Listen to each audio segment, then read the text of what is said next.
Aku diperlakukan seperti pembantu oleh ibu mertua dan adik iparku sendiri. Mereka pikir aku akan jadi pelayan gratis untuk mereka selamanya. Sekarang kejutan tak terduga dariku akan segera datang. Sebelum ceritanya dimulai, silahkan tulis di kolom komentar dari daerah mana saja teman-teman yang menonton cerita ini. Jangan lupa like dan subscribe agar channel ini bisa semakin berkembang dan bisa mempersembahkan cerita yang lebih menarik lagi. Langit di luar masih berwarna nila pekat, diselingi semburat jingga tipis di ufuk timur yang menandakan fajar akan segera tiba. Namun bagi Safira, hari telah dimulai sejak 1 jam yang lalu. Aroma karbol yang tajam menguar dari lantai marmer dingin yang baru saja selesai ia pel. Keringat membasahi pelipisnya, menyatu dengan kelelahan yang seakan sudah menjadi bagian permanen dari dirinya. Di rumah seluas 400 meter persegi ini, tidurnya selalu singkat dan paginya selalu datang lebih awal. Rumah mewah ini seharusnya menjadi istananya, tempat ia membangun keluarga bersama Bagus, suaminya. Kenyataannya, ini adalah wilayah kekuasaan mutlak ibu mertuanya, Ibu Tatik, dan Safira hanyalah salah satu pelayan tak bergajinya. Setelah selesai dengan lantai, ia bergegas ke dapur. Tangannya yang cekatan mulai menyiapkan sarapan. 3 menu berbeda, karena 3 penghuni rumah selain dirinya memiliki selera yang tak pernah bisa disatukan. Untuk Ibu Tatik, harus ada bubur sumsum hangat tanpa gula merah yang terlalu manis, karena beliau takut gula darahnya naik, meski semalam baru saja menghabiskan setengah kotak kue lapis legit. Untuk Dinda, adik iparnya yang masih kuliah, harus ada roti panggang dengan olesan alpukat dan telur setengah matang di atasnya, persis seperti yang sedang tren di media sosial. Sementara untuk Bagus, suaminya, nasi goreng kampung dengan telur mata sapi adalah menu wajib. Safira sendiri, ia akan memakan apa saja yang tersisa, jika memang ada yang tersisa. Suara langkah kaki malas terdengar dari tangga. Dinda muncul dengan piyama satin dan wajah cemberut. Tanpa mengucapkan selamat pagi, ia langsung menuju meja makan, menarik kursi dengan kasar. Matanya melirik arah dapur, tempat Safira sedang menata nasi goreng di atas piring. "Mbak Safira, rotiku jangan sampai gosong ya. Dan telurnya, kuningnya harus meleleh, bukan yang keras kayak kemarin," katanya dengan nada memerintah.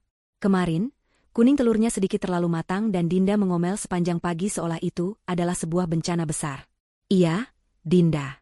Ini sudah siap," jawab Safira lembut, sambil meletakkan sepiring roti panggang yang sempurna di hadapan adik iparnya. Dinda hanya bergumam, langsung sibuk dengan ponselnya, memotret sarapannya dari berbagai sudut untuk diunggah ke media sosial dengan takarir, "Sarapan sehat pagi ini." Tak ada ucapan terima kasih, tak ada penghargaan atas usaha Safira yang bangun di kegelapan pagi untuk menyiapkan semua itu. Tak lama kemudian, Ibu Tatik turun. Berbeda dengan Dinda yang terang-terangan memerintah, gaya komunikasi Ibu Tatik lebih halus namun menusuk. Ia berjalan mengelilingi ruang makan, jari telunjuknya menyapu permukaan meja, lalu ujung lemari pajangan. Matanya yang tajam seolah bisa menemukan debu mikroskopis yang luput dari pembersihan Safira. "Safira, sepertinya di sudut sana masih kurang bersih. Nanti setelah ini tolong dilap lagi, ya? Malu kalau ada tamu lihat rumah kelihatan kotor," ujarnya, sambil duduk di kursinya. Safira hanya mengangguk. Padahal, ia baru saja membersihkan seluruh rumah hingga punggungnya terasa mau patah. "Buburnya, Bu," kata Safira, menyajikan semangkuk bubur sumsum hangat di hadapan mertuanya. Ibu Tatik menyendoknya sedikit, mengecapnya dengan ekspresi seorang juri kompetisi masak. "Santanmu ini sepertinya kurang segar. Rasanya sedikit berbeda. Lain kali beli kelapanya di tempat langgananku saja," komentarnya. Safira menahan napas. Santan itu ia peras sendiri dari kelapa segar yang ia beli di pasar subuh tadi. Rasanya tidak mungkin tidak segar. Tapi membantah Ibu Tatik hanya akan memicu perdebatan panjang yang akan berakhir dengan Safira yang disalahkan. Jadi, ia hanya berkata, "Baik, Bu. Besok Safira beli di sana." Ketika Bagus akhirnya turun, suasana sedikit lebih hangat. Ia selalu menyapa Safira dengan senyum dan ucapan terima kasih saat sarapannya dihidangkan. "Wah, nasi gorengnya kelihatan enak sekali. Terima kasih ya, sayang," katanya sambil mengusap punggung Safira. Momen singkat inilah yang menjadi penguat bagi Safira untuk bertahan. Namun, kehangatan itu seringkali cepat padam. Begitu Ibu Tatik atau Dinda mulai mengeluh tentang sesuatu, Bagus lebih sering diam atau berkata, "Sudah, sabar saja ya," kepada Safira. Ia anak yang baik, suami yang baik, tapi ia bukan pelindung yang tangguh. Ia terlalu takut menyakiti hati ibu dan adiknya, tanpa sadar bahwa sikapnya itu justru perlahan menghancurkan hati istrinya.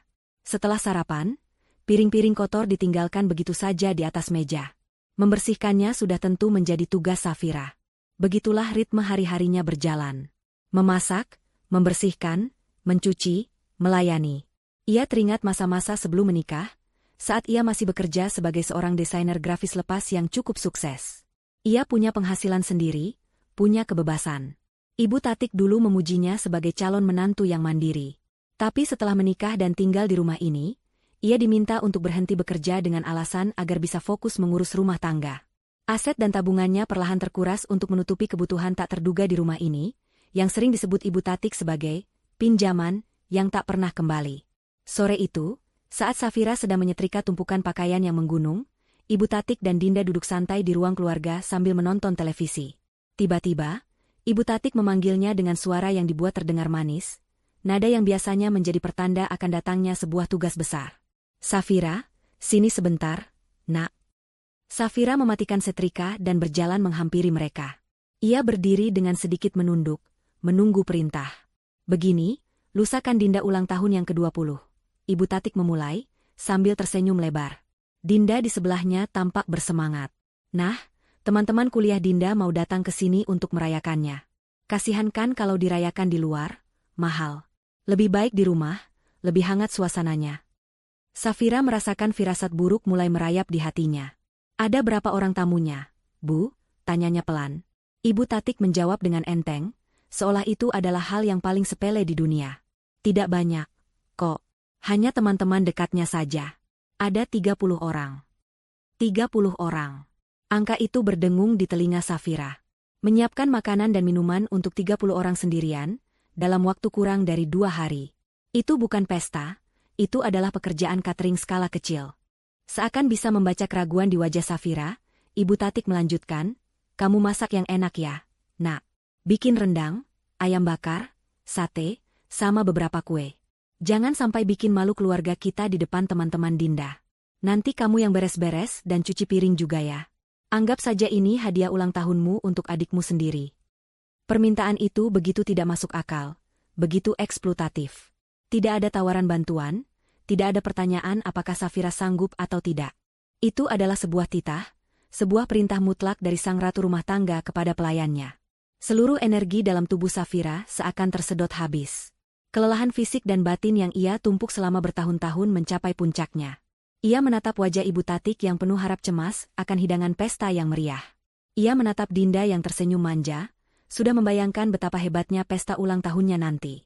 Ia menatap sekeliling rumah mewah yang terasa seperti sangkar emas yang membelenggunya. Sesuatu di dalam dirinya patah. Bukan patah. Sesuatu yang lama tertidur kini telah bangkit. Sesuatu yang dingin, keras, dan penuh perhitungan. Bertahun-tahun ia menelan kekecewaan, memendam amarah, dan memaksakan senyum. Tapi hari ini, semua itu telah berakhir. Beban terakhir ini bukanlah beban yang menghancurkannya, melainkan beban yang akhirnya membebaskannya. Safira mengangkat wajahnya. Ia menatap lurus ke mata ibu mertuanya. Kemudian, bibirnya perlahan membentuk sebuah senyuman. Bukan senyuman pasrah atau sedih. Senyuman itu tipis, nyaris tak terlihat, namun menyimpan ketenangan yang aneh. Itu adalah senyuman seseorang yang baru saja membuat sebuah keputusan final yang tak akan bisa diganggu-gugat. Senyuman yang menyimpan sebuah rahasia besar yang akan segera terungkap. Baik, Bu, katanya dengan suara yang terdengar sangat tenang. Semua akan Safira siapkan. Ibu Tatik dan Dinda tersenyum puas. Sama sekali tidak menyadari badai macam apa yang baru saja mereka bangkitkan di balik senyuman menantunya yang patuh itu. Setelah percakapan singkat yang terasa seperti vonis mati itu, Ibu Tatik dan Dinda kembali fokus pada acara televisi mereka. Keduanya tampak lega dan puas, seolah masalah terbesar mereka hari itu telah terselesaikan dengan sempurna oleh jawaban singkat Safira. Mereka tidak melihat bagaimana Safira berbalik badan dengan gerakan yang kaku, atau bagaimana senyuman di wajahnya langsung lenyap begitu punggungnya menghadap mereka. Bagi mereka, Safira adalah sebuah kepastian, sebuah mesin yang akan selalu berjalan sesuai perintah. Mereka tidak pernah berpikir untuk bertanya, apa yang terjadi jika mesin itu memutuskan untuk berhenti. Safira kembali ke ruang setrika, namun ia tidak lagi menyentuh tumpukan pakaian. Ia hanya berdiri mematung, menatap dinding kosong di hadapannya. Suara tawa dari televisi di ruang keluarga terdengar, seperti gema dari dunia lain. Di dalam kepalanya, suasana hening. Bukan hening yang damai, melainkan hening yang menegangkan, seperti ketenangan sebelum badai besar mengamuk. Selama bertahun-tahun, pikirannya selalu dipenuhi oleh daftar pekerjaan yang tak ada habisnya, oleh kekhawatiran akan kritik mertuanya, oleh harapan agar Bagus mau lebih membelanya. Tapi sekarang, semua itu lenyap. Tergantikan oleh satu hal yang jernih dan tajam, sebuah rencana. Malam harinya, setelah memastikan semua orang di rumah tertidur lelap, Safira menyelinap masuk ke kamarnya. Ia tidak menyalakan lampu, hanya membuka laptopnya di atas pangkuan. Cahaya dari layar menerangi wajahnya yang tampak pucat namun penuh tekad. Ini bukan saatnya untuk menangis atau mengasihani diri sendiri. Itu adalah bagian dari dirinya yang lama, Safira yang lemah dan selalu berharap pada orang lain. Safira yang baru ini tidak berharap, ia bertindak. Jarinya menari di atas papan ketik. Pertama, ia membuka situs maskapai penerbangan. Kilas balik melintas di benaknya. Ia teringat akan mimpinya sebelum menikah, untuk berlibur sendirian ke luar negeri, menjelajahi tempat baru, merasakan kebebasan. Kuala Lumpur, Malaysia. Nama kota itu muncul begitu saja di kepalanya. Cukup dekat, namun terasa cukup jauh untuk sebuah pelarian. Tanpa ragu, ia memilih jadwal penerbangan paling pagi untuk keesokan harinya. Saat sampai pada pilihan kelas penerbangan, ia berhenti sejenak. Biasanya, ia akan memilih kelas ekonomi yang paling murah. Tapi kali ini berbeda. Ini bukan sekadar perjalanan, ini adalah sebuah pernyataan. Dengan jari yang mantap, ia mengklik pilihan First Class. Biarlah ini menjadi hadiah pertama untuk dirinya sendiri, untuk keberanian yang akan ia ambil. Pembayaran lunas dilakukan menggunakan rekening bank rahasia yang ia miliki, tempat ia menyimpan sisa-sisa penghasilannya dari proyek desain lepas yang sesekali masih ia kerjakan secara diam-diam. Tiket sudah di tangan, atau lebih tepatnya, sudah ada di kotak masuk emailnya. Langkah kedua adalah mengamankan masa depannya. Ia membuka situs internet banking. Di sana, ada rekening bersama atas namanya dan Bagus, yang isinya tak seberapa karena selalu digunakan untuk kebutuhan rumah tangga. Lalu, ada rekening tabungan pribadinya yang isinya terus-menerus dipinjam oleh Ibu Tatik untuk berbagai alasan, mulai dari arisan hingga perbaikan mobil. Dengan beberapa kali klik, ia memindahkan seluruh sisa dana dari rekening pribadinya ke rekening rahasia yang baru saja ia gunakan untuk membeli tiket. Jumlahnya tidak fantastis, tapi cukup untuk memulai hidup baru. Ia tidak menyentuh rekening bersama. Uang itu adalah milik Bagus juga, dan masalahnya bukan dengan suaminya, melainkan dengan sistem keluarga yang membelenggunya. Langkah terakhir adalah yang paling krusial. Ia membuka folder tersembunyi di dalam laptopnya yang ia beri nama, resep kue. Di dalamnya, tidak ada resep apapun. Yang ada hanyalah pindaian dokumen-dokumen penting, akta kelahiran, ijazah, sertifikat keahlian, dan yang terpenting, salinan akta rumah yang mereka tinggali. Ia teringat jelas, beberapa tahun lalu, saat cicilan rumah sempat macet parah karena bisnis almarhum ayah Bagus goyah, ia menggunakan sebagian besar tabungan warisan dari orang tuanya untuk membantu melunasinya. Namanya memang tidak tercantum di sertifikat utama, namun ia memiliki perjanjian di bawah tangan yang ditandatangani oleh Bagus dan almarhum mertuanya, sebagai bukti kontribusinya. Dokumen asli perjanjian itu ia simpan di tempat yang aman. Dengan tangan yang sedikit gemetar, ia mengetik sebuah email kepada seorang pengacara yang merupakan teman lamanya. Isinya singkat dan jelas, menginstruksikan temannya untuk memulai beberapa proses legal berdasarkan dokumen yang ia lampirkan. Ia tahu ini adalah langkah yang berisiko, langkah yang akan mengubah segalanya secara permanen. Tapi ketakutan itu kalah besar dibandingkan dengan keinginannya untuk bebas. Setelah semua selesai, ia mematikan laptopnya. Kamar kembali gelap gulita. Safira berbaring di tempat tidur, menatap langit-langit. Untuk pertama kalinya, ia tidak merasakan kecemasan akan hari esok. Tidak ada lagi daftar pekerjaan yang menghantuinya. Ia hanya merasakan kelegaan yang luar biasa, seolah beban seberat gunung baru saja terangkat dari pundaknya. Ia tahu bahwa mulai besok, ia tidak akan pernah lagi menjadi Safira yang sama. Ia tidak akan lagi menjadi menantu yang patuh, istri yang hanya bisa bersabar, atau pelayan yang tak terlihat. Mulai besok, ia akan menjadi nahkoda bagi kapalnya sendiri, mengarungi badai yang ia ciptakan sendiri, menuju sebuah pulau harapan yang ia bangun dari puing-puing kesabarannya.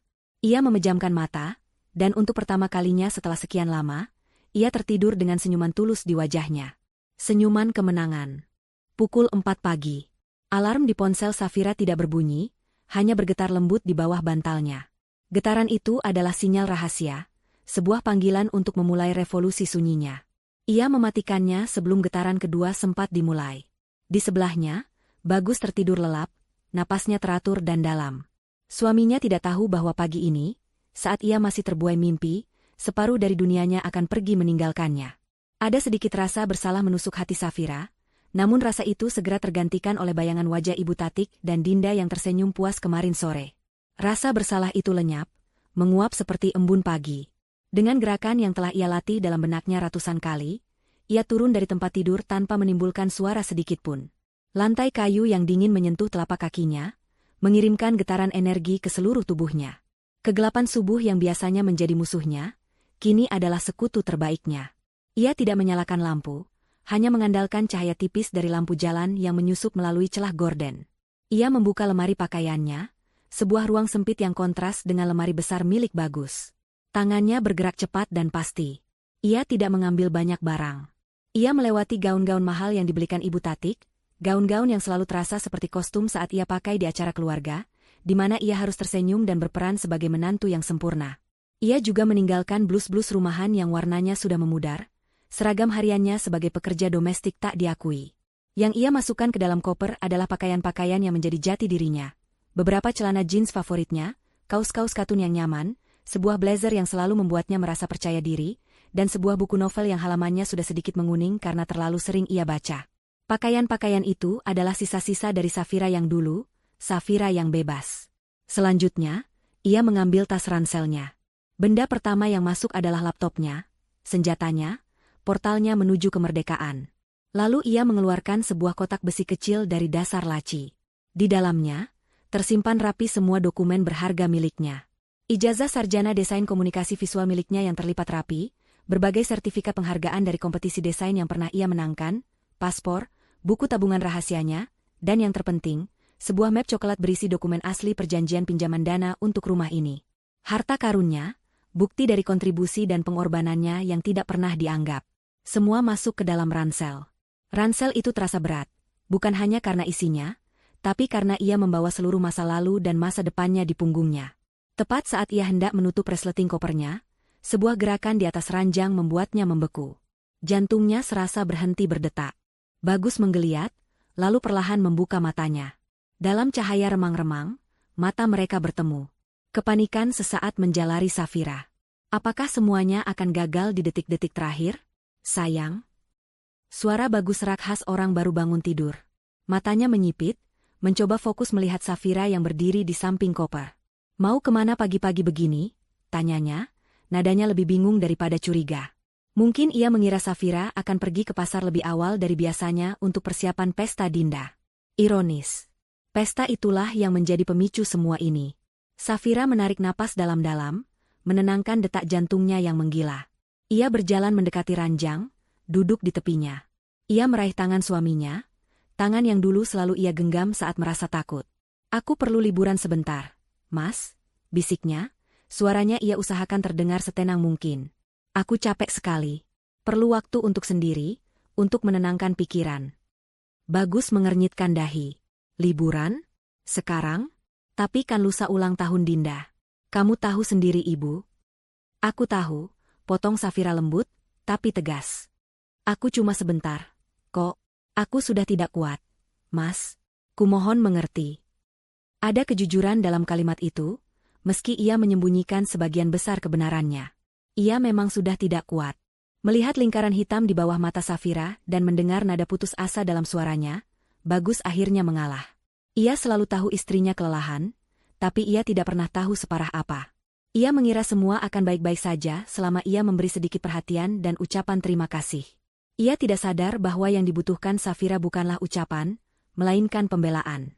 "Ya sudah kalau memang itu maumu," katanya sambil menghela napas. "Mau aku antar ke stasiun atau bandara?" "Tidak usah, Mas. Aku sudah pesan taksi. Kamu tidur lagi saja, nanti kesiangan ke kantor," tolak Safira halus. Ia menunduk dan mencium punggung tangan suaminya, seperti yang biasa ia lakukan. Namun kali ini, ciuman itu terasa berbeda. Itu adalah ciuman perpisahan, sebuah salam hormat terakhir untuk pria yang ia cintai namun tak mampu melindunginya. Setelah Bagus kembali memejamkan mata, Safira bangkit. Ia menyeret kopernya keluar kamar dengan sangat perlahan. Setiap langkahnya di lorong yang gelap terasa begitu berat. Ia melewati kamar Dinda, dari dalam terdengar dengkuran halus. Ia melewati kamar Ibu Tatik, pintu yang selalu tertutup rapat seolah menyembunyikan tahta sang ratu. Ia berhenti sejenak di ruang keluarga, menatap sofa tempat ia diperintah kemarin. Tak ada rasa sedih atau nostalgia. Yang ada hanyalah kelegaan. Langkah terakhirnya adalah dapur. Ruangan ini adalah pusat penderitaannya, saksi bisu dari keringat dan air matanya. Pagi ini, dapur itu tampak berbeda. Bersih, rapi, namun dingin dan kosong. Kemarin sore, ia sengaja tidak berbelanja bahan makanan. Kulkas 2 pintu yang biasanya penuh sesak dengan sayuran, daging, dan bahan-bahan kue, kini melompong. Hanya ada beberapa botol air mineral di dalamnya. Pemandangan itu memberinya kepuasan yang aneh. Ia mengambil secari kertas memo kuning dan sebuah pulpen dari laci. Dengan tulisan tangan yang rapi dan mantap, ia menulis 2 kata, "Selamat bersenang-senang." Ia menempelkan kertas itu tepat di tengah pintu kulkas, di posisi yang tidak mungkin terlewatkan.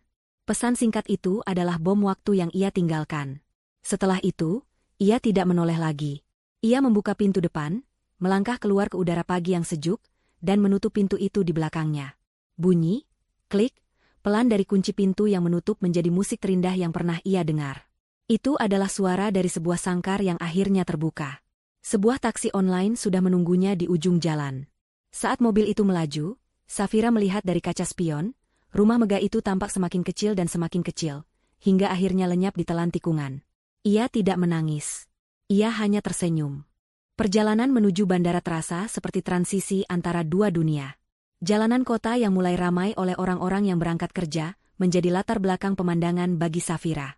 Setiap orang di mobil lain, di motor, atau di halte bus, sedang menjalani hari yang sama seperti hari-hari mereka sebelumnya. Hanya Safira yang sedang menuju sebuah awal yang sepenuhnya baru. Biasanya di jam seperti ini, ia sedang sibuk di dapur, berkutat dengan wajan dan panci, memastikan sarapan semua orang siap tepat waktu. Pagi ini, ia duduk dengan tenang di kursi belakang taksi, memandangi dunia luar yang seolah baru pertama kali ia lihat dengan jelas. Beban tak kasat mata yang selama ini menekan pundaknya telah terangkat, membuatnya bisa duduk lebih tegak.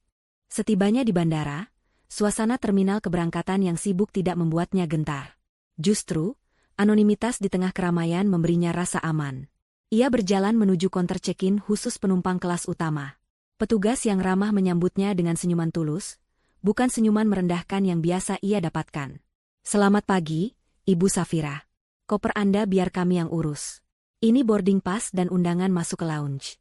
Semoga perjalanannya menyenangkan," kata petugas itu. Diperlakukan dengan hormat oleh orang asing terasa begitu menyegarkan. Di dalam lounge, kemewahan yang tenang menyambutnya. Sofa-sofa empuk, pilihan makanan dan minuman yang melimpah, serta suasana yang jauh dari hiruk-pikuk. Ia memilih tempat duduk di dekat jendela besar yang menghadap langsung ke landasan pacu. Ia mengambil segelas jus jeruk dan beberapa potong kue, lalu duduk termenung. Ini adalah kemewahan yang ia bayar dengan uangnya sendiri, dengan hasil kerja kerasnya sendiri. Bukan kemewahan semu seperti tinggal di rumah mertuanya, di mana semua fasilitas harus ia bayar dengan keringat dan harga dirinya. Ia mengeluarkan ponsel lamanya dari dalam tas. Tidak ada panggilan tak terjawab atau pesan dari Bagus. Mungkin suaminya itu benar-benar kembali tidur dan belum menyadari apa-apa. Ia menatap layar ponsel itu sejenak, lalu dengan satu gerakan pasti, ia mematikannya. Ia mengeluarkan kartu SIM dari dalamnya, mematahkannya menjadi 2, dan membuangnya ke tempat sampah. Selesai. Babak itu telah ia tutup. Kemudian, ia mengeluarkan sebuah ponsel baru yang masih terbungkus rapi di dalam kotaknya, ponsel yang ia beli beberapa minggu lalu untuk persiapan ini. Ia memasang kartu SIM baru dengan nomor Malaysia yang sudah ia siapkan. Panggilan untuk penerbangannya diumumkan. Jantungnya berdebar kencang, kali ini bukan karena takut, melainkan karena antusiasme. Ia berjalan santai menuju gerbang keberangkatan. Saat melangkah masuk ke dalam pesawat, seorang pramugari menyambutnya dengan ramah, "Selamat datang di penerbangan kami, Ibu Safira. Mari saya antarkan ke kursi Anda." Kursinya sangat luas dan nyaman, lebih mirip sebuah singgasana kecil. Ia bisa merebahkan kakinya sepenuhnya, sesuatu yang mustahil ia bayangkan di kehidupannya yang lama. Momen yang paling ia tunggu pun tiba. Pesawat mulai bergerak perlahan, lalu semakin cepat, dan dengan satu dorongan kuat, roda-roda itu terangkat dari landasan. Safira menempelkan wajahnya ke jendela, menyaksikan bumi yang perlahan menjauh. Rumah-rumah menjadi kota-kota kecil, jalanan menjadi garis-garis tipis, dan akhirnya semua tertutup oleh lapisan awan putih yang tebal. Ia merasa seperti sedang melepaskan diri dari gravitasi bumi, dan juga gravitasi masalah yang selama ini menariknya ke bawah. Di atas awan, di bawah langit biru yang tak bertepi, ia akhirnya bisa bernapas. Benar-benar bernapas, dalam, dan lega. Air mata yang selama ini ia tahan akhirnya mengalir juga, namun ini bukan air mata kesedihan. Ini adalah air mata kelegaan, air mata pembebasan. Selama penerbangan, ia dilayani seperti seorang ratu. Makanan lezat dihidangkan di atas piring porselen, minuman ditawarkan tanpa henti, dan ia bisa menonton film atau mendengarkan musik tanpa ada yang mengganggunya. Ia memilih untuk hanya memejamkan mata dan menikmati perasaan damai yang langka ini. Ia tertidur, tidur paling nyenyak yang pernah ia rasakan selama bertahun-tahun. Ketika ia terbangun, pesawat sudah bersiap untuk mendarat di Kuala Lumpur. Pemandangan kota metropolitan dengan menara kembar Petronas yang ikonik menyambutnya dari jendela. Rencananya berhasil. Ia sudah berada di negara lain, di awal yang baru. Setelah melewati imigrasi dengan lancar, ia memesan taksi premium menuju hotel bintang 5 yang sudah ia pesan. Kamar hotelnya berada di lantai tinggi, dengan jendela kaca dari lantai ke langit-langit yang menyuguhkan pemandangan kota yang spektakuler. Safira meletakkan ranselnya, berjalan ke arah jendela, dan meletakkan telapak tangannya di kaca yang dingin. Di bawah sana, kehidupan berjalan dengan ritmenya sendiri, sebuah dunia baru yang siap ia jelajahi. Ia berhasil. Ia telah melakukannya. Perasaan kemenangan yang hangat menjalari seluruh tubuhnya. Setelah mandi air hangat dan berganti pakaian yang nyaman, ia duduk di sofa empuk di kamarnya. Ia menyalakan ponsel barunya dan menghubungkannya ke jaringan Wi-Fi hotel. Ada beberapa pesan masuk di aplikasi obrolan amannya. Salah satunya dari pengacara temannya. Safira membukanya, lalu memulai sebuah panggilan video. Di layar, muncul wajah seorang pria parubaya yang rapi dan profesional, duduk di sebuah kantor yang tampak resmi. "Selamat siang, Ibu Safira." "Selamat sudah sampai dengan selamat," sapa pria itu, yang Safira panggil Pak Ansori. Wajah Safira kini tampak tenang dan penuh kendali. Tidak ada lagi jejak-jejak menantu tertekan yang terlihat kemarin. "Siang, Pak Ansori. Terima kasih. Saya hanya ingin memastikan sekali lagi. Semua sudah siap sesuai rencana, kan, Pak?" Pak Ansori mengangguk dengan yakin. "Sudah, Bu Safira. Tim kami akan bergerak besok siang, tepat saat acara ulang tahun itu seharusnya dimulai. Dokumen awal sudah kami siapkan. Kejutan pertama untuk mereka akan segera tiba." Safira tersenyum tipis, senyuman yang sama persis seperti yang ia tunjukkan pada Ibu Tatik. Senyuman dingin yang penuh perhitungan. "Bagus," katanya. "Pastikan mereka benar-benar terkejut." Dapur yang kosong hanyalah pembuka. Kejutan yang sebenarnya, pertunjukan utama dari balas dendamnya, akan segera dimulai. Dan ia akan menyaksikannya dari jauh, dari singgasananya yang baru di atas awan. Dinda terbangun karena sinar matahari yang menerobos masuk melalui jendela kamarnya yang besar. Ia meregangkan tubuhnya di atas kasur empuk, merasa seperti seorang putri raja. Hari ini adalah harinya. Usianya genap 20 tahun, sebuah tonggak sejarah penting dalam hidupnya. Ia meraih ponselnya yang tergeletak di meja nakas. Layarnya sudah penuh dengan notifikasi ucapan selamat ulang tahun dari teman-temannya. Ia tersenyum puas, membalas beberapa pesan dengan emoji hati dan ucapan terima kasih. Pikirannya sudah melayang ke pesta nanti siang. Ia membayangkan rumahnya akan ramai, penuh dengan musik, tawa, dan tentu saja, makanan lezat buatan Mbak Safira. Ia sudah berkoar-koar kepada teman-temannya bahwa akan ada pesta besar di rumahnya, dengan hidangan yang tidak akan mereka lupakan. Reputasinya sebagai anak populer dengan keluarga yang, wah, akan semakin kokoh. Dengan langkah ringan, ia turun ke lantai bawah, mengharapkan aroma wangi masakan menyambutnya. Mungkin aroma rendang yang sedang dimasak perlahan, atau harumnya bumbu sate yang sedang disiapkan. Namun, saat kakinya menapaki anak tangga terakhir, yang ia rasakan hanyalah keanehan. Sunyi. Terlalu sunyi. Biasanya pada jam 9 pagi seperti ini, dapur akan menjadi pusat aktivitas yang sibuk. Suara wajan, blender, atau setidaknya suara Safira yang sedang bersenandung kecil sambil memasak akan terdengar. Hari ini, yang terdengar hanyalah detak jam dinding besar di ruang keluarga. "Mbak Safira," panggilnya dengan suara sedikit keras. Tidak ada jawaban. Di saat yang hampir bersamaan, Ibu Tati keluar dari kamarnya. Wajahnya memancarkan aura kepuasan seorang jenderal yang pasukannya akan segera memenangkan pertempuran.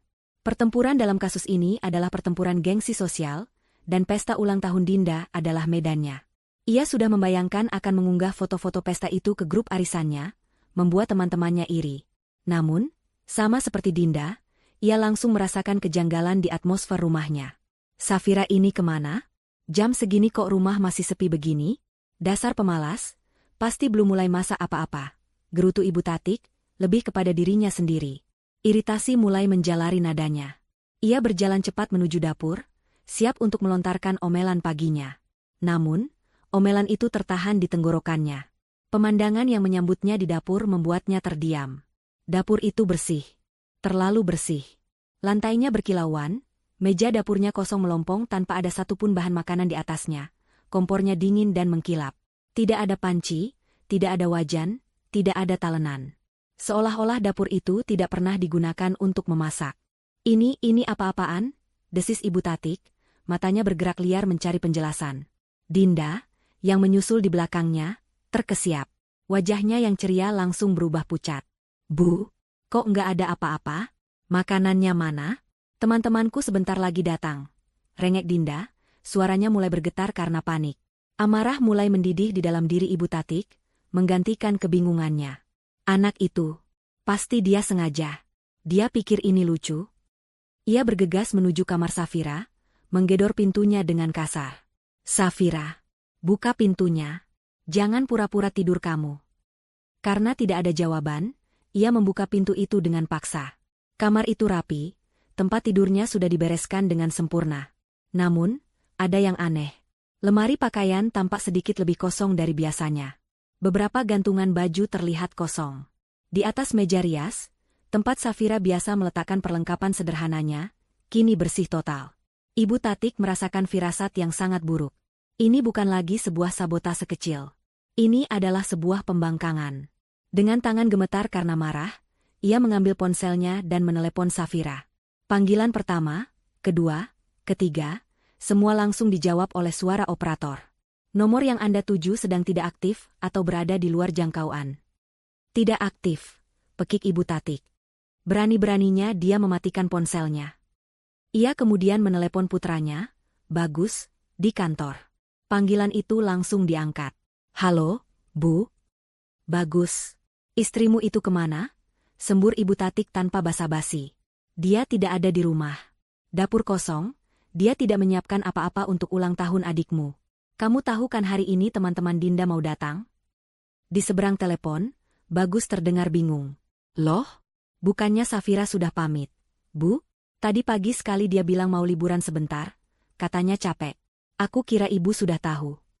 Penjelasan Bagus itu bagaikan bensin yang disiramkan ke dalam api. Liburan? Kamu bilang dia liburan? Dan kamu mengizinkannya begitu saja? Kamu ini suami macam apa, Bagus? Kamu tidak lihat ini hari apa? Dia sengaja mempermalukan keluarga kita. Ibu Tatik berteriak histeris. Ia tidak peduli jika argumennya tidak logis. Baginya, Safira tidak punya hak untuk lelah, apalagi berlibur, terutama saat tenaganya dibutuhkan. Sementara Ibu Tatik melampiaskan amarahnya pada Bagus di telepon, Dinda yang panik membuka kulkas, berharap menemukan sesuatu, apa saja. Dan di sanalah ia menemukannya. Tertempel di pintu kulkas yang dingin dan kosong, sebuah kertas memo berwarna kuning cerah. Dengan tangan gemetar, ia membacanya. Selamat bersenang-senang. Dua kata itu, yang seharusnya terdengar ramah, kini terasa seperti ejekan paling tajam yang pernah ia terima. Itu adalah tawa kemenangan Safira dari kejauhan. Ibu. Panggil Dinda dengan suara lirih. Ibu Tatik, yang baru saja menutup telepon dengan kasar, menoleh. Ia melihat kertas di tangan putrinya, merebutnya, dan membacanya. Wajahnya memerah padam, urat di lehernya menonjol. Ia meremas kertas itu hingga menjadi bola kecil tak berbentuk. Ia merasa dipermainkan, direndahkan. Harga dirinya, yang selama ini ia bangun setinggi langit, terasa diinjak-injak oleh menantunya sendiri. Tepat saat amarahnya mencapai puncak, ponsel Dinda berdering nyaring, memecah keheningan yang mencekam. Di layar, tertera nama sahabatnya. Dengan enggan, Dinda mengangkatnya. Dinda, selamat ulang tahun. Aku sama anak-anak sudah di jalan, nih. Paling 15 menit lagi sampai. Sudah tidak sabar makan rendang buatan Mbak Safira. Dunia Dinda dan Ibu Tatik seakan runtuh seketika. 15 menit. Pasukan tamu undangan akan segera tiba di medan perang yang kosong, di sebuah pesta yang tidak pernah ada. Kepanikan total melanda mereka. 15 menit terasa seperti 15 detik. Waktu yang begitu singkat itu dihabiskan Ibu Tatik dan Dinda dalam kepanikan yang kacau balau. Ibu Tatik, dengan tangan yang masih gemetar karena amarah, mencoba membuka aplikasi pesan antar makanan di ponselnya. Ia mengetik, catering untuk 30 orang, dengan panik. Namun, semua penyedia jasa catering menampilkan pemberitahuan yang sama. Pemesanan harus dilakukan minimal 1 atau 2 hari sebelumnya. Pesanan mendadak dalam jumlah besar mustahil dipenuhi. Harapannya untuk menyelamatkan situasi dengan sihir teknologi pupus sudah. Bagaimana ini, Bu? Mereka sudah mau sampai. Isak Dinda, air matanya mulai mengalir, merusak riasan wajah yang sudah ia persiapkan sejak pagi. Ulang tahun impiannya berubah menjadi mimpi buruk dalam sekejap. Diam kamu. Jangan cuma menangis, bentak Ibu Tatik, melampiaskan frustrasinya pada putrinya. Cepat bantu ibu keluarkan semua kue kering dan minuman botol yang ada di lemari. Mereka berdua membongkar lemari dapur dengan tergesa-gesa, mengeluarkan apapun yang bisa disajikan. Beberapa toples kue nastar sisa lebaran, beberapa bungkus keripik kentang, dan beberapa botol sirup. Mereka menatanya di atas meja makan dengan panik. Hasilnya sangat menyedihkan. Hidangan itu lebih cocok untuk tamu lebaran yang datang mendadak, bukan untuk sebuah pesta ulang tahun ke-20 yang digembar-gemborkan akan meriah. Tepat saat mereka selesai, bel rumah berbunyi. Jantung mereka serasa berhenti berdetak. Itu adalah rombongan tamu pertama, sekitar 5 orang teman terdekat Dinda. Dengan senyum yang dipaksakan hingga terasa kaku, Dinda membuka pintu. "Hai, Dinda. Selamat ulang tahun." Sapa mereka serempak, sambil menyerahkan kado. Mata mereka langsung menyapu ke dalam rumah, mencari tanda-tanda kemeriahan pesta. Namun, yang mereka lihat hanyalah ruang tamu yang hening, tanpa dekorasi, tanpa musik, dan Ibu Tatik yang berdiri canggung di dekat meja makan. Hai, makasih ya sudah datang. Ayo, masuk dulu," kata Dinda, suaranya terdengar sumbang. Kecanggungan langsung menyelimuti ruangan. Teman-temannya duduk di sofa, saling berpandangan dengan bingung. Ibu Tatik segera maju, mencoba mengambil alih panggung sandiwara yang sudah diambang kehancuran ini. "Aduh, maaf ya, anak-anak," katanya dengan suara yang dibuat-buat terdengar prihatin. "Ini ada sedikit masalah.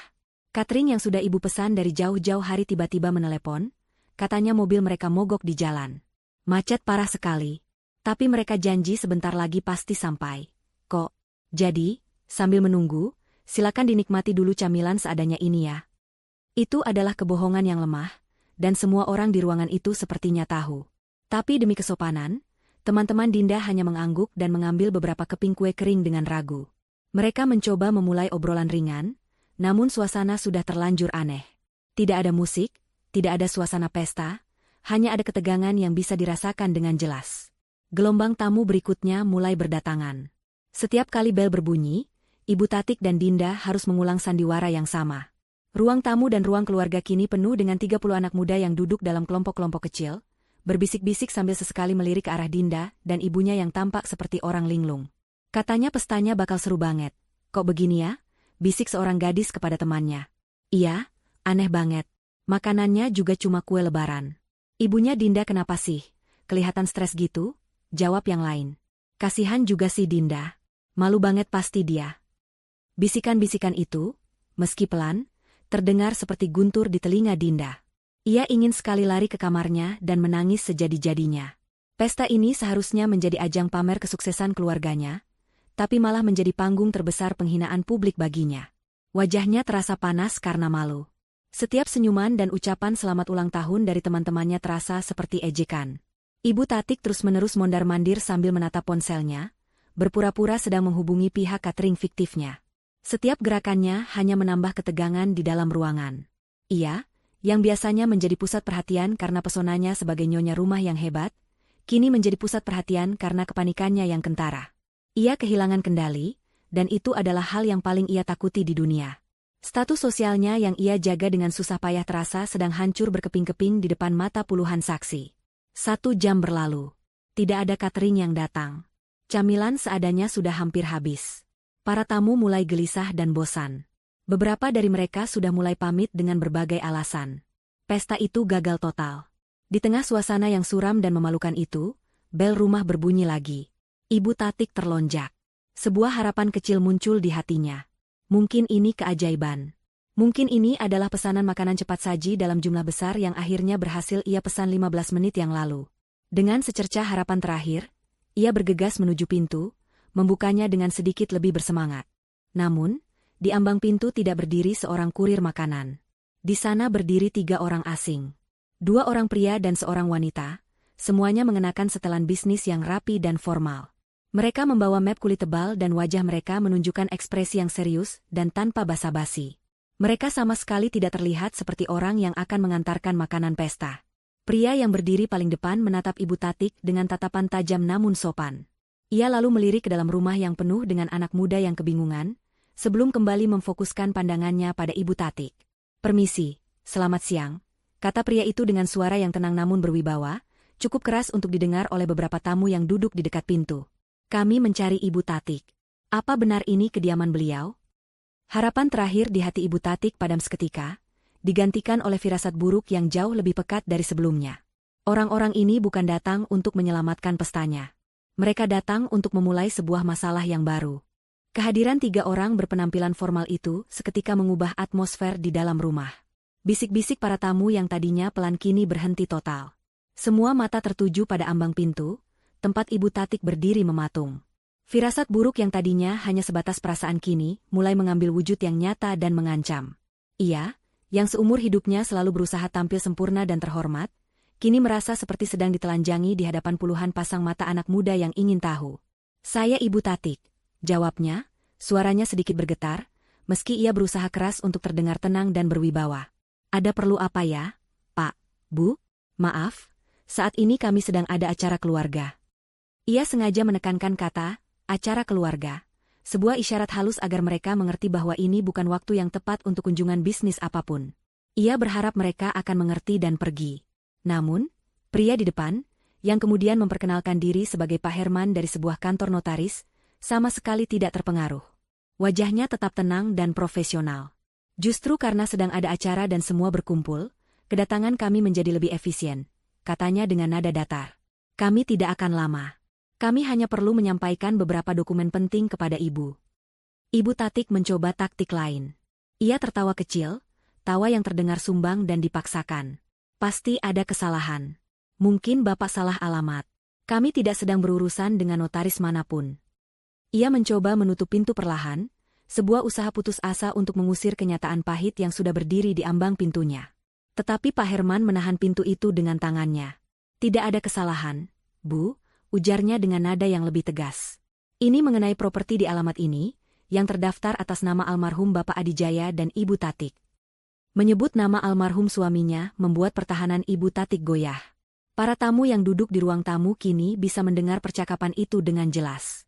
Mereka mulai saling berpandangan, menyadari bahwa mereka sedang menyaksikan sebuah drama yang jauh lebih menarik daripada pesta ulang tahun yang membosankan.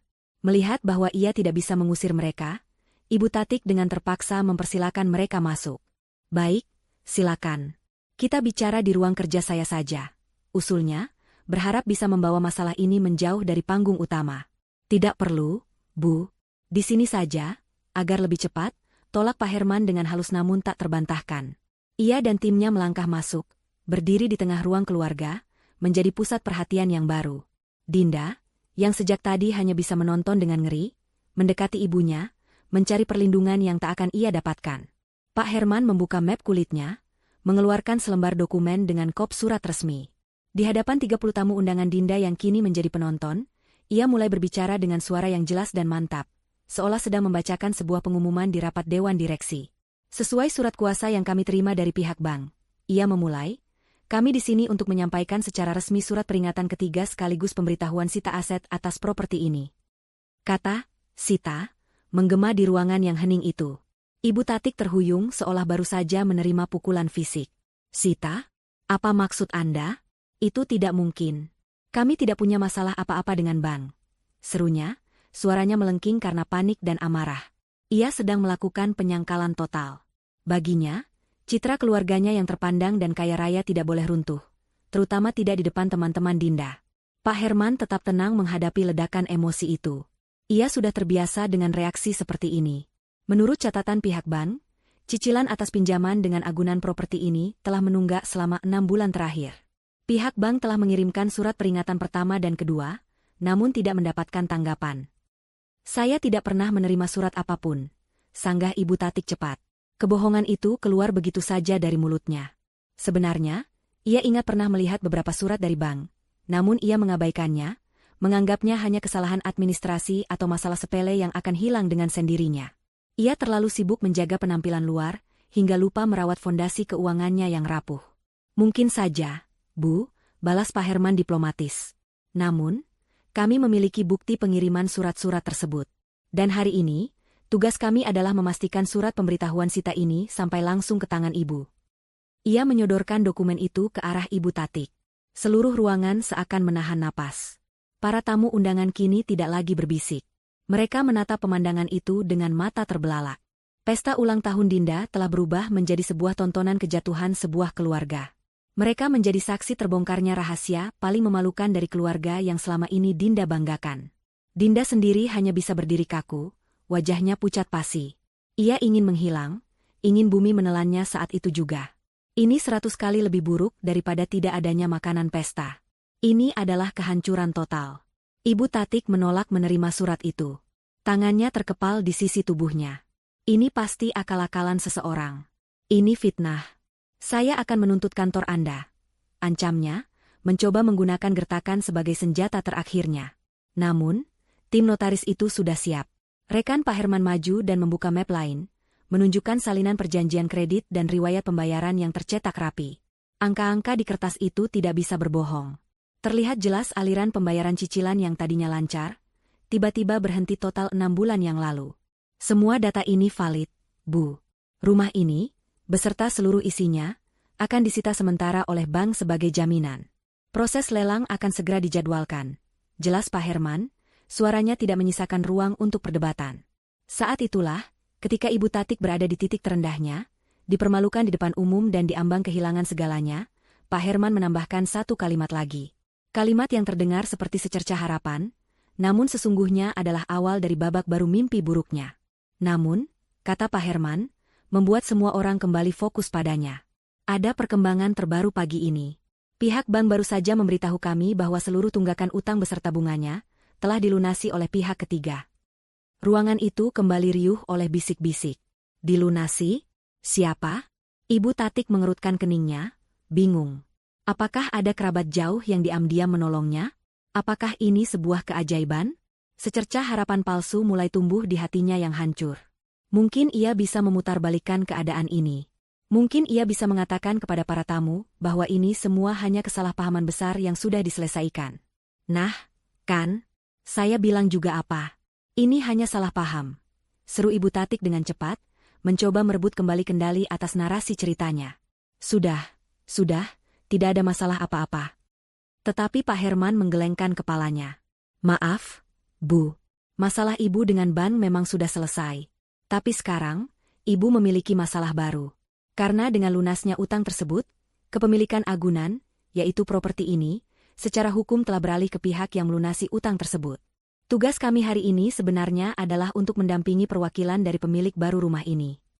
Wajah Ibu Tatik yang tadinya mulai sedikit cerah, kini kembali pucat seperti mayat. Pemilik baru? Kata-kata itu terasa seperti belati yang menusuk langsung ke jantung kebanggaannya. Rumahnya, istananya, kini bukan lagi miliknya. Harapan palsu yang sempat mekar di hati Ibu Tatik hancur berkeping-keping, lebih menyakitkan daripada keputusasaan itu sendiri.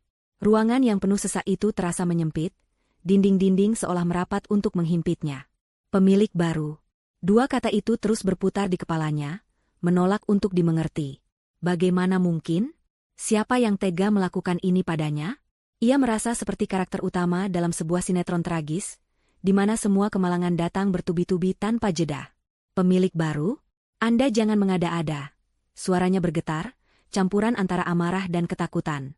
Tidak ada yang berhak mengambil rumah ini dari saya. Ini rumah peninggalan suami saya.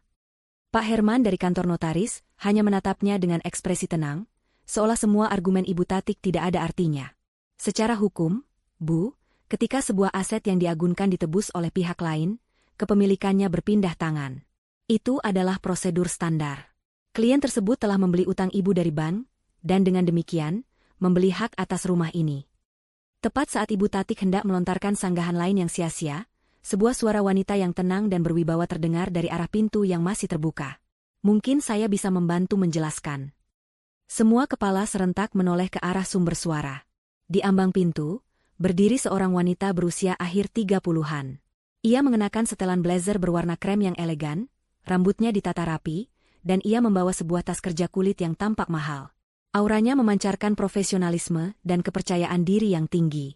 Ia melangkah masuk ke dalam ruangan dengan langkah pasti, tatapannya tajam dan fokus. Sama sekali tidak terintimidasi oleh puluhan pasang mata yang menatapnya. Wanita itu berjalan mendekat ke arah tim notaris, mengangguk singkat pada mereka, lalu membalikkan badannya menghadap Ibu Tatik. Para tamu undangan, terutama Dinda dan teman-temannya, hanya bisa menonton dalam diam. Mereka benar-benar lupa bahwa ini seharusnya adalah sebuah pesta ulang tahun. Drama yang tersaji di depan mata mereka jauh lebih memikat. "Selamat siang, Ibu Tatik," sapa wanita itu. Suaranya sopan, namun ada nada dingin yang mendasarinya. "Perkenalkan, nama saya Rina. Saya adalah perwakilan hukum dari investor yang telah membeli properti ini." Ibu Tatik menatap wanita bernama Rina itu dari atas ke bawah. Penampilannya yang sempurna dan sikapnya yang tenang, membuatnya semakin terintimidasi. "Investor? Investor mana? Saya tidak kenal." Rina tersenyum tipis, senyuman yang tidak mencapai matanya. "Tentu saja ibu tidak kenal. Klien kami lebih suka untuk tidak menonjolkan diri. Namun, beliau sangat tertarik dengan properti ini. Ini jebakan. Kalian semua berkomplot untuk merampas rumah saya," tuduh Ibu Tatik, suaranya semakin histeris. Ia menunjuk ke arah Rina dan tim notaris secara bergantian. Rina menghela napas panjang, seolah sedang berhadapan dengan anak kecil yang sedang mengamuk. "Ibu Tatik, mohon tenangkan diri Anda. Tidak ada yang dirampas. Yang terjadi adalah sebuah transaksi bisnis yang sah secara hukum. Anda gagal memenuhi kewajiban Anda kepada bank. Klien kami melihat sebuah peluang investasi dan mengambilnya. Sesederhana itu." "Tapi, siapa? Siapa orangnya?" tanya Dinda dengan suara lirih, akhirnya memberanikan diri untuk berbicara. Pertanyaan itu adalah pertanyaan yang ada di benak semua orang di ruangan itu. Rina menoleh ke arah Dinda, tatapannya sedikit melunak, namun tetap profesional. "Klien kami adalah seseorang yang sebenarnya sangat mengenal keluarga ini. Seseorang yang tahu persis kondisi keuangan rumah ini yang sesungguhnya, di balik semua penampilan luar yang tampak mewah." Pernyataan itu membuat bulu kuduk Ibu Tatik meremang. Seseorang yang tahu? Siapa? Apakah salah satu teman arisannya yang selama ini iri padanya? Atau kerabat jauh yang menyimpan dendam? Pikirannya berpacu, mencoba menebak siapa musuh dalam selimut yang telah menghancurkannya. Kemudian, Rina menjatuhkan bom yang sesungguhnya. Kejutan yang sebenarnya, yang membuat kekosongan dapur dan kedatangan notaris terasa seperti masalah sepele. "Klien kami," lanjut Rina, suaranya terdengar sangat jelas di ruangan yang sunyi senyap itu, "adalah orang yang selama bertahun-tahun diam-diam membantu menutupi tunggakan-tunggakan kecil di rumah ini. Orang yang menggunakan tabungan pribadinya agar gaya hidup Anda sekeluarga tidak terganggu. Namun, kesabarannya ternyata ada batasnya." Ibu Tatik dan Dinda saling berpandangan. Wajah mereka dipenuhi kebingungan total. Siapa orang sebaik itu? Dan mengapa orang itu sekarang berbalik menyerang mereka? Rina membiarkan ketegangan menggantung sejenak, menikmati efek dramatis dari kata-katanya. Ia lalu melirik ke arah pintu sekali lagi, seolah memberi isyarat. Namun tak ada siapapun di sana. Ia kemudian menatap lurus ke mata Ibu Tatik, tatapan yang menusuk dan tanpa ampun. "Perkenalkan, Bu Tatik. Pemilik baru dari rumah ini, klien yang saya wakili, adalah menantu Anda sendiri, Ibu Safira." Waktu seakan berhenti. Jika ada suara jarum jatuh ke lantai marmer saat itu, pasti akan terdengar seperti ledakan. Nama, Safira, bergema di kepala Ibu Tatik dan Dinda.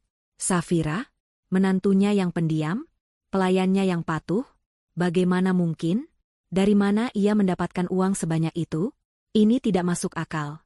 Ini adalah sebuah lelucon yang sangat tidak lucu. Tawa kering dan serak keluar dari mulut Ibu Tatik. "Safira? Hahaha. Anda pasti bercanda. Anak itu, dia bahkan tidak punya uang untuk membeli baju baru. Jangan mengarang cerita." "Saya tidak mengarang, Bu," balas Rina dengan tenang. Ia memberikan sebuah isyarat kepada asistennya, yang kemudian menyerahkan sebuah tablet. Rina memutar layar tablet itu ke arah Ibu Tatik. Di layar, sedang berlangsung sebuah panggilan video. Dan di sana, dengan latar belakang pemandangan kota Kuala Lumpur yang gemerlap dari jendela sebuah kamar hotel mewah, tampak wajah Safira. Ia tidak lagi mengenakan daster kusamnya. Rambutnya tergerai indah, wajahnya dirias tipis, dan ia mengenakan gaun santai yang elegan. Ia menatap lurus ke kamera, dan untuk pertama kalinya, Ibu Tatik melihat tatapan mata menantunya dengan jelas. Bukan lagi tatapan takut atau pasrah, melainkan tatapan dingin seorang pemenang. "Selamat siang, Ibu," sapa Safira dari layar, suaranya terdengar jernih melalui pengeras suara tablet. Ibu Tatik mundur selangkah, seolah melihat hantu. Seluruh tamu undangan kini berkerumun, mencoba melihat layar tablet itu. Mereka menjadi saksi dari sebuah pembalasan dendam yang terencana dengan sempurna. "Sesuai perjanjian," kata Rina, suaranya kini menjadi suara hakim yang membacakan vonis. "Klien kami, Ibu Safira, memberikan Anda dan keluarga waktu 1 kali 24 jam untuk mengemasi barang-barang pribadi Anda dan mengosongkan rumah ini." Pernyataan itu adalah pukulan terakhir. Palu godam yang menghancurkan sisa-sisa harga diri dan kekuasaan Ibu Tatik. Ia bukan lagi ratu di istana ini. Ia hanyalah seorang penyewa yang masa kontraknya telah habis. Dan pemilik baru rumah itu, ironisnya, adalah orang yang selama ini ia perlakukan seperti keset. Keheningan yang mencekam pasca pengumuman Rina pecah oleh suara tawa sumbang Ibu Tatik. Tawa itu bukan tawa kegembiraan, melainkan tawa histeri seseorang yang akal sehatnya berada di ambang kehancuran. Ia menunjuk-nunjuk layar tablet yang masih menampilkan wajah tenang Safira. "Dia? Pemilik rumah ini? Jangan bercanda. Dari mana dia dapat uang? Pasti dia mencurinya. Dia mencuri dari kami," tuduhnya liar, mencari-cari kambing hitam atas kejatuhannya sendiri. Di seberang panggilan video, Safira hanya menggelengkan kepala perlahan, ekspresi wajahnya menunjukkan kekecewaan, bukan amarah. "Aku tidak pernah mencuri sepeser pun, Bu," katanya dengan suara yang mantap. "Uang itu adalah uangku. Uang dari hasil kerjaku sebelum menikah, uang warisan dari almarhum orang tuaku, dan uang dari proyek-proyek desain yang diam-diam aku kerjakan saat kalian semua sudah tidur. Uang yang sama, yang sebagian selalu Ibu pinjam, tanpa pernah dikembalikan." Setiap kata yang diucapkan Safira adalah sebuah fakta yang menusuk. Ibu Tatik teringat saat-saat ia meminta uang pada Safira untuk berbagai alasan, membayar kartu kredit, arisan, atau sekadar untuk membeli tas baru, selalu dengan janji akan segera diganti. Janji yang tidak pernah ia tepati. Ia selalu menganggap uang Safira adalah uang keluarga, yang berarti uangnya juga. "Dan uang yang sama," lanjut Safira, nadanya semakin dingin, "yang aku gunakan untuk membayar tunggakan cicilan rumah ini beberapa tahun lalu saat bisnis almarhum Bapak goyah. Aku punya bukti perjanjiannya. Uang yang selama ini diam-diam aku transfer setiap bulan untuk menutupi kekurangan, agar Ibu dan Dinda tetap bisa hidup mewah tanpa perlu tahu bahwa keuangan keluarga sebenarnya sudah di ujung tanduk." Pengakuan ini adalah sebuah bom baru. Rahasia yang selama ini Ibu Tatik sembunyikan rapat-rapat, bahkan dari putranya sendiri, kini terbongkar. Ia selalu menjaga citra bahwa ia adalah manajer keuangan keluarga yang hebat, padahal kenyataannya ia hanya pandai menutupi lubang dengan cara menggali lubang yang baru. Ia tidak pernah tahu, atau mungkin tidak mau tahu, bahwa selama ini jaring pengamannya adalah menantunya yang ia pandang sebelah mata. Kesabarannya habis saat ia diminta menjadi pelayan di pesta Dinda. Saat itulah ia memutuskan untuk berhenti membayar. Ia tahu persis kapan surat peringatan ketiga akan datang. Ia merencanakan semuanya dengan presisi seorang jenderal perang. Pesta ulang tahun Dinda bukanlah penyebab, melainkan panggung yang sempurna untuk eksekusinya. Di tengah kekacauan itu, sesosok pria menerobos kerumunan tamu. Itu adalah Bagus. Wajahnya tampak cemas dan bingung. Rupanya setelah ditelepon ibunya, ia merasakan firasat yang sangat buruk dan memutuskan untuk langsung pulang dari kantor. Pemandangan yang menyambutnya membuatnya tertegun. Ibunya yang histeris, adiknya yang menangis terseduh-seduh, puluhan teman adiknya yang menatap dengan iba dan penasaran, serta beberapa orang asing berpenampilan formal di tengah ruang keluarga. "Ada apa ini sebenarnya?" tanya Bagus dengan suara keras. Matanya kemudian tertuju pada layar tablet di tangan Rina. Ia melihat wajah istrinya, Safira, berada di tempat yang asing namun tampak damai. "Safira? Sayang, kamu di mana? Apa yang terjadi?" Sebelum Safira sempat menjawab, Ibu Tatik langsung menyerbu putranya. "Bagus, lihat istrimu itu. Dia sudah gila. Dia bekerja sama dengan orang-orang ini untuk mengambil rumah kita."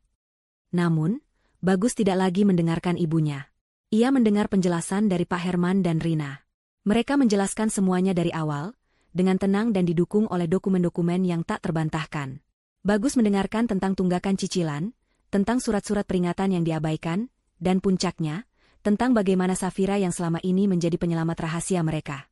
Untuk pertama kalinya dalam hidupnya, Bagus melihat ibunya dengan mata yang sepenuhnya terbuka. Ia tidak lagi melihat sosok ibu yang agung dan selalu benar. Ia melihat seorang wanita yang dibutakan oleh gengsi, yang egois, dan yang telah menindas istrinya sendiri hingga ke batas kemampuannya. Ia teringat semua keluhan Safira yang selama ini ia anggap sebagai hal sepele. Ia teringat bagaimana ia selalu meminta Safira untuk bersabar demi menjaga perasaan ibunya. Ia sadar, kesabarannya lah yang telah mendorong Safira hingga sejauh ini. Rasa bersalah yang luar biasa menghantamnya. Ia menatap ibunya dengan tatapan yang belum pernah ia tunjukkan sebelumnya. Tatapan kekecewaan yang mendalam. Jadi, selama ini Safira yang menyelamatkan muka ibu di depan semua orang, suaranya bergetar. Dan kemarin, ibu memintanya memasak untuk 30 orang sebagai balasannya? Begitukah, Bu? Ibu Tatik tidak bisa menjawab. Kebenaran telah menelanjanginya sepenuhnya. Bagus kemudian mengambil tablet dari tangan Rina, menatap wajah istrinya di layar. Ada air mata menggenang di pelupuk matanya. Safira, maafkan aku, bisiknya, suaranya parau. Maafkan aku karena tidak pernah melihatmu. Maafkan aku karena tidak pernah membelamu. Aku akan menyusulmu. Dimanapun kamu berada, aku akan datang. Panggilan video itu terputus. Bagus tidak menunggu jawaban. Ia sudah membuat keputusannya. Ia berbalik, menatap ibu dan adiknya yang kini tampak begitu kecil dan rapuh di tengah runtuhan keangkuhan mereka. Ia tidak mengatakan apa-apa lagi. Ia hanya berjalan lurus menuju kamarnya di lantai atas, melewati para tamu yang memberinya jalan dalam diam. Mereka semua tahu, pertunjukan utama telah berakhir. Beberapa dari mereka mulai pamit satu persatu, meninggalkan Dinda dan Ibu Tatik sendirian dalam kehancuran pesta dan hidup mereka. 1 minggu kemudian, pemandangan dari balkon sebuah apartemen mewah di pusat kota Kuala Lumpur tampak menakjubkan. Langit pagi dihiasi warna oranye dan merah muda, menyambut matahari yang perlahan terbit di antara gedung-gedung pencakar langit. Safira duduk di sebuah kursi rotan yang nyaman, menyesap teh hangat sambil menikmati pemandangan. Kedamaian yang ia rasakan begitu nyata, sangat kontras dengan kehidupan penuh tekanan yang baru saja ia tinggalkan. Di seberangnya, Bagus duduk sambil menatapnya. Ia benar-benar menepati janjinya. 2 hari setelah kejadian itu, ia menyusul Safira ke Malaysia, hanya membawa 1 koper berisi pakaian dan seluruh sisa tabungannya. Pertemuan pertama mereka di lobi hotel terasa canggung, dipenuhi oleh keheningan dan tatapan penuh penyesalan dari Bagus. Ia tidak meminta Safira untuk kembali. Ia hanya meminta satu hal, kesempatan kedua untuk memulai segalanya dari nol, bersamanya. Mereka sudah pindah, kata Bagus pelan, memecah keheningan pagi itu. Ia baru saja selesai menelepon adiknya. Ibu dan Dinda sekarang tinggal di rumah kontrakan peninggalan nenek di pinggir kota. Kata Dinda, ibu jadi lebih banyak diam sekarang. Safira hanya mengangguk, tidak menunjukkan ekspresi apapun. Ia tidak merasakan kebencian, tapi juga tidak merasakan simpati. Yang ia rasakan hanyalah kelegaan karena semua itu sudah berakhir. Karma telah menjalankan tugasnya dengan sempurna. Ibu Tatik dan Dinda kehilangan segalanya. Rumah, kemewahan, dan yang paling berharga bagi mereka, status sosial. Pesta ulang tahun Dinda yang gagal menjadi buah bibir di kampusnya, membuatnya menjadi bahan cemoohan. Mereka harus belajar hidup dari awal, tanpa ada Safira yang bisa dijadikan pelayan atau jaring pengaman. Aku sudah menjual rumah itu, kata Safira, mengubah topik pembicaraan. Rina menelepon kemarin. Ternyata lokasinya sangat strategis. Ada pengembang yang langsung membelinya dengan harga jauh di atas harga aku menebusnya. Ia tersenyum tipis. Ternyata, langkah balas dendamnya juga merupakan sebuah investasi yang sangat menguntungkan. Ponsel Safira yang tergeletak di meja bergetar. Sebuah pesan masuk dari Rina. Safira membacanya, lalu tertawa kecil. Rina bertanya, dana hasil penjualan rumah mau diinvestasikan kemana lagi? Bagus menatap istrinya, wanita yang kini terlihat begitu berbeda di matanya. Lebih kuat, lebih percaya diri, dan lebih cantik dari sebelumnya. Ia bukan lagi Safira yang penurut, tapi Nyonya Safira, seorang wanita yang memegang kendali atas takdirnya sendiri. Safira meletakkan cangkir tehnya. Ia menatap matahari terbit yang kini bersinar terang, menyinari wajahnya. Ia lalu menoleh pada Bagus, tatapan matanya penuh dengan harapan dan awal yang baru. Genggamannya pada tangan suaminya mengerat. Bilang pada Rina, kata Safira dengan senyum yang merekah sempurna. Kita beli istana baru kita sendiri. Bukan lagi sebagai pelayan yang terbelenggu di sangkar emas orang lain, tapi sebagai seorang ratu yang membangun istananya sendiri, bata demi bata, bersama raja yang telah belajar bagaimana cara untuk menghargainya. Matahari pagi itu bukan hanya penanda hari yang baru, tetapi juga penanda dimulainya sebuah kehidupan baru yang mereka bangun berdua, di atas puing-puing masa lalu yang telah mereka tinggalkan ribuan kilometer di belakang. 1 tahun kemudian, di salah satu gedung pencakar langit paling prestisius di Kuala Lumpur, cahaya matahari pagi membanjiri sebuah apartemen penthouse melalui dinding kaca yang terbentang dari lantai ke langit-langit. Pemandangan kota yang sibuk terhampar di bawahnya seperti sebuah diorama yang hidup. Namun di dalam apartemen ini, suasananya tenang dan damai. Ini bukan sekadar tempat tinggal, ini adalah sebuah karya seni. Desain interiornya minimalis namun hangat. Perpaduan antara kayu alami, logam, dan warna-warna netral yang menenangkan. Setiap sudutnya dirancang dengan presisi dan cita rasa tinggi. Inilah istana baru itu, yang dirancang dan didekorasi sendiri oleh sang ratu, Safira. Di dapur terbuka yang modern, aroma kopi yang baru diseduh berpadu dengan wangi roti panggang. Safira sedang mengoleskan selai di atas roti, sementara Bagus, dengan celemek yang terlihat sedikit kebesaran di tubuhnya, dengan canggung mencoba membalik telur dadar di atas wajan. Telur itu sedikit robek di bagian pinggirnya, dan ia meringis. Sepertinya bakat memasakku tidak ada kemajuan sama sekali, ya? Keluhnya sambil tertawa kecil. Safira tersenyum, senyum yang tulus dan ringan. Tidak apa-apa, Mas. Yang penting usahanya. Lagi pula, telur robek rasanya tetap sama, kok. Ia mengambil piring dari tangan Bagus dan menata telur itu di samping roti panggang. Setahun yang lalu, pemandangan Bagus berada di dapur adalah sebuah kemustahilan. Kini, itu adalah ritual pagi mereka. Mereka melakukan semuanya bersama, membagi tugas, membangun kembali kehidupan mereka dari fondasi yang paling dasar. Mereka duduk di meja makan yang menghadap langsung ke jendela raksasa. Sambil sarapan, mereka membicarakan rencana hari itu. Bagus, yang kini bekerja sebagai manajer proyek di sebuah perusahaan konstruksi multinasional, sebuah pekerjaan yang ia dapatkan murni karena kemampuannya, bukan karena nama keluarga, bercerita tentang sebuah proyek baru yang menantang. Sementara Safira, ia kini adalah pendiri sekaligus direktur kreatif dari Ruang Cerita, sebuah butik agensi desain grafis yang mulai menanjak namanya di Kuala Lumpur. Kliennya beragam, dari kafe-kafe hipster hingga perusahaan korporat besar. Laptop yang dulu menjadi alat pelariannya, kini menjadi sumber kerajaan bisnisnya. Setelah ini aku ada rapat dengan klien dari Singapura, kata Safira. Mereka tertarik dengan proposal branding yang kita ajukan. Pasti diterima. Karyamu selalu luar biasa, puji Bagus tulus. Tatapannya pada Safira penuh dengan kekaguman. Pria di hadapan Safira ini bukanlah Bagus yang dulu. Setahun ini adalah perjalanan yang berat bagi mereka berdua. Beberapa bulan pertama di Malaysia dihabiskan dengan percakapan-percakapan panjang yang menyakitkan. Mereka bahkan sempat menjalani beberapa sesi konseling pernikahan untuk membongkar luka lama dan membangun pola komunikasi yang baru. Bagus belajar untuk benar-benar mendengar, bukan hanya menunggu giliran berbicara. Ia belajar untuk melihat Safira bukan sebagai perpanjangan dari dirinya atau keluarganya, tetapi sebagai individu yang utuh, dengan mimpi dan batasannya sendiri. Ia menyadari bahwa cinta sejati bukanlah tentang meminta seseorang untuk sabar, melainkan tentang menjadi alasan mengapa orang itu tidak perlu lagi bersabar. Sementara itu, ribuan kilometer jauhnya, di sebuah gang sempit di pinggiran kota yang panas dan padat, matahari pagi terasa berbeda.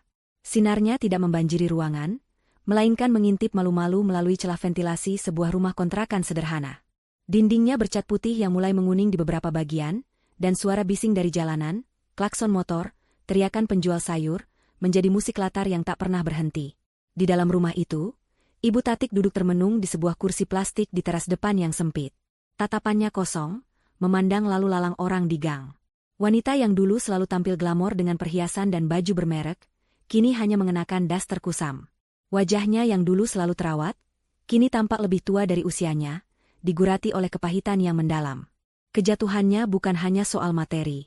Yang paling menyakitkan adalah kehilangan status sosial. Teman-teman arisannya menjauh, kerabat yang dulu sering memujinya kini seolah lupa akan keberadaannya. Ia bukan lagi Ibu Tatik yang terhormat, ia hanyalah seorang janda yang tinggal di kontrakan. Ia masih menyalahkan Safira atas semua nasib buruknya. Di matanya, Safira adalah ular berbisa yang ia pelihara, yang mematuknya saat ia lengah. Ia tidak pernah sekalipun melakukan introspeksi. tidak pernah menyadari bahwa kerajaannya hancur karena kezalimannya sendiri. Setiap hari, ia menghabiskan waktunya dengan mengeluh tentang betapa tidak nyamannya rumah kontrakannya, betapa tidak enaknya makanan yang ia masak sendiri, dan betapa berbedanya hidupnya sekarang. Ia terpenjara dalam kenangan masa lalunya yang gemilang, sebuah penjara yang ia ciptakan sendiri. "Bu, aku berangkat kerja dulu." Suara itu membuyarkan lamunan Ibu Tatik. Dinda berdiri di ambang pintu, sudah mengenakan seragam sebuah kedai kopi ternama. Rambutnya diikat ekor kuda, dan wajahnya tampak lelah meski hari masih pagi. Setelah bencana ulang tahunnya, ia sempat berhenti kuliah selama 1 semester karena malu dan tidak punya biaya. Kenyataan memaksanya untuk mencari pekerjaan. Pengalaman pertamanya di dunia kerja, berdiri berjam-jam, melayani pelanggan yang kadang-kadang kasar, membersihkan meja yang kotor, adalah sebuah kejutan besar bagi putri manja itu. Awalnya, ia membenci setiap detiknya. Namun perlahan, sesuatu dalam dirinya mulai berubah. Setiap ringgit yang ia hasilkan dengan keringatnya sendiri terasa begitu berharga. Ia mulai mengerti nilai dari kerja keras. Ia mulai mengerti betapa beratnya tugas yang dulu diemban Safira sendirian setiap hari, tanpa bayaran dan tanpa ucapan terima kasih. Rasa benci pada Safira perlahan terkikis, digantikan oleh sebuah pemahaman yang samar dan rasa malu yang mendalam. "Ya sudah, pergi sana," jawab Ibu Tati ketus. "Gajimu itu tidak seberapa, tidak akan cukup untuk mengembalikan kita ke rumah lama." Dinda menghela napas. Dulu, ia pasti akan merajuk atau balas membentak. Sekarang, ia hanya merasa lelah. "Setidaknya kita masih bisa makan, Bu," katanya pelan, lalu berbalik dan berjalan keluar dari gang sempit itu, menuju kehidupannya yang baru, kehidupan yang keras namun nyata. Sore harinya, saat sedang beristirahat di ruang karyawan kedai kopinya, Dinda melakukan sesuatu yang sudah lama ia pikirkan. Dengan tangan yang sedikit gemetar, ia menelepon nomor kakaknya, Bagus. Ia hanya ingin mendengar suara yang familiar, sebuah sisa dari keluarga yang pernah ia miliki. Panggilan itu diangkat. "Halo, Dinda?" Suara Bagus terdengar tenang, namun ada jarak yang terasa. "Halo, Mas. Apa kabar?" tanya Dinda canggung. Mereka berbincang singkat. Dinda tidak mengeluh, ia hanya menceritakan tentang pekerjaannya. Bagus mendengarkan dengan sabar. Sebelum menutup telepon, Dinda memberanikan diri. "Mas, Ibu." Bagus seolah sudah tahu apa yang akan adiknya katakan. "Aku tahu, Din. Aku akan tetap mengirimkan uang bulanan untuk kebutuhan pokok Ibu. Itu kewajibanku sebagai anaknya. Tapi hanya itu. Sampaikan pada Ibu, jangan berharap lebih." "Iya, Mas. Aku mengerti. Terima kasih," jawab Dinda lirih. Panggilan itu berakhir. Di Kuala Lumpur, Bagus meletakkan ponselnya di meja. Safira, yang sedang duduk di sofa sambil membaca buku, menatapnya. "Adikmu?" Bagus mengangguk. Dia terdengar berbeda. Lebih dewasa. Ia lalu menceritakan keputusannya untuk tetap mengirim uang untuk ibunya. "Kamu tidak apa-apa dengan keputusanku." Safira menutup bukunya, berjalan mendekati Bagus dan duduk di sampingnya. Ia meraih tangan suaminya. "Tentu saja aku tidak apa-apa. Dia ibumu, Mas. Melakukan kewajibanmu tidak berarti kamu harus membiarkan racunnya masuk lagi ke dalam hidup kita. Ada perbedaan besar antara tanggung jawab dan belenggu." Bagus menatap istrinya dengan penuh rasa syukur. Ia tahu ia telah menemukan kembali hartanya yang paling berharga. Malam itu, mereka berdiri di balkon, memandangi kerlipan lampu kota yang tak berujung.